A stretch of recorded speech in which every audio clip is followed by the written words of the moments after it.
Arcadian Vanguard presents The Wrestling News in your daily wrestling newscast for Tuesday, July 30th, 2024. Good morning, I'm Mike Sempervive. We begin this morning with last night's SummerSlam Go Home episode of Monday Night Raw, broadcast live on USA Network from the Xcel Energy Center in St. Paul, Minnesota. In the main event, Gunther defeated Finn Balor by referee stoppage with a sleeper hold. After the match, Damian Priest came out to save Balor and confronted Gunther, his scheduled SummerSlam opponent, to end the show. And that'll bring the world champ to the ring, Damian Priest. And here we go, Priest and Gunther brawling 5 nights away from SummerSlam. Damian's connected. Priest with the right hand. Gunther rolls out of the ring. And the brawl is underway again. These two men been beating the hell out of each other in recent weeks. The show opened with an in-ring promo segment involving CM Punk, Drew McIntyre, and Seth Rollins to hype Punk and McIntyre's scheduled SummerSlam match, with Rollins explaining what his role as special referee would entail. I'm not as tall as you. I'm not as big as you. I'm probably not as fast as you, but you know what I got? I got heart.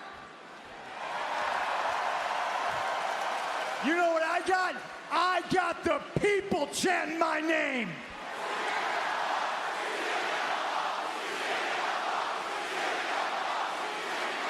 What do you got?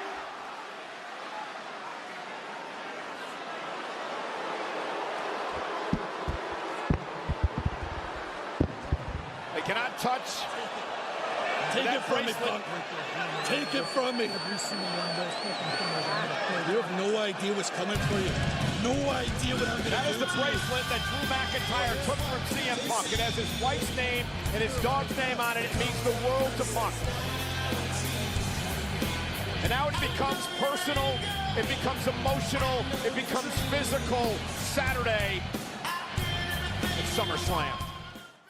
In a 6-woman tag team match, Shayna Baszler, Sonya Deville, and Zoe Stark beat Katana Chance, Kaden Carter, and Lyra Valkyria. After the match, Damage Control hit the ring and chased off the winners. In a non-title encounter, Intercontinental Champion Sami Zayn defeated Dominic Mysterio by disqualification due to outside interference from the Judgment Day. Jey Uso made the save for Zayn, but then Braun Breaker attacked the Intercontinental Champion. In other results, Bronson Reed beat Sheamus thanks to interference from Pete Dunne. Jey Uso beat Carlito, Karrion Kross topped Xavier Woods, and the Creed brothers beat Akira Tozawa and Otis. The Creeds attacked Tozawa and Otis after the match until they were chased off by the Wyatt Six. Also during the show, it was announced that Jesse the Body Ventura was officially back with WWE, with backstage footage shown of Ventura being greeted at the arena by Paul Levesque. It had previously been reported that Ventura was in talks for a Legends contract with WWE. The former governor of Minnesota had not appeared on WWE programming in 15 years. In ratings news, last Friday's taped SmackDown episode drew an audience of 2.058 million viewers to Fox, running against the opening ceremonies of the Summer Olympics. That's down from the previous week's audience of 2.313 million. The rating in the 18 to 49-year-old demographic was a 0.52, significantly down from the previous week's demo rating of 0.65. AEW Rampage later the same evening drew an audience of 306,000 viewers to TNT, which was slightly up from the previous week's audience of 284,000. The demo rating for Rampage was a 0.10, holding steady from the previous week. Turning to Japan, New Japan Pro Wrestling ran Day 7 of the 34th Annual G1 Climax tournament yesterday from the Fukuoka Convention Center. 5 A-block matches were featured. Evil defeated Callum Newman, Great-O-Khan put down Jake Lee, Shota Umino topped Zack Sabre Jr., Gabe Kidd knocked off Shingo Takagi, and Tetsuya Naito defeated Sonata. Evil leads the A-block with 10 points, while Konosuke Takeshita and Yuya Uemura lead the B-block with 6 points apiece. Day 8 of the tournament takes place on Wednesday in Yamaguchi. And in some unfortunate news, Al Blake, who wrestled as the Russian assassin Vladimir Pietrov in Jim Crockett Promotions in 1986 and 87, passed away on Saturday at the age of 66, as was first reported yesterday by Slam Wrestling.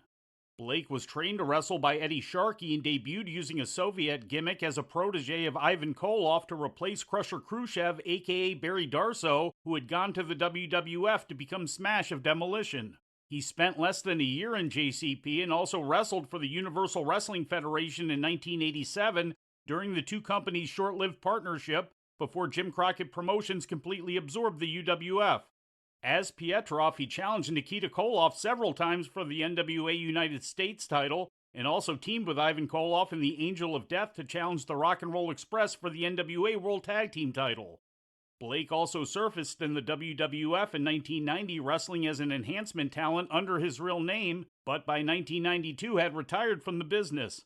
He is survived by his wife, former Miss Universe contender Carla Nelson. Once again, Al Blake, known better in the wrestling community as Vladimir Pietroff, passed away on Saturday at the age of 66. And before we leave you today, we'd like to remind you that however you consume your content, you can find the wrestling news 24 hours a day and 7 days a week across social media. On Twitter, follow us at Wrestling News AV. Our Facebook page is also Wrestling News AV. The Wrestling News can also be found on the Arcadian Vanguard YouTube page. And for those who utilize Amazon Echo devices, just tell Alexa to play the Wrestling News podcast. And remember to make sure you add podcast at the end. Once again, for daily updates, breaking news, and more, follow the Wrestling News across social media. And that's the news for today. If anything happens, we will be here to tell you about it. No clickbait, no paywall, just the Wrestling News.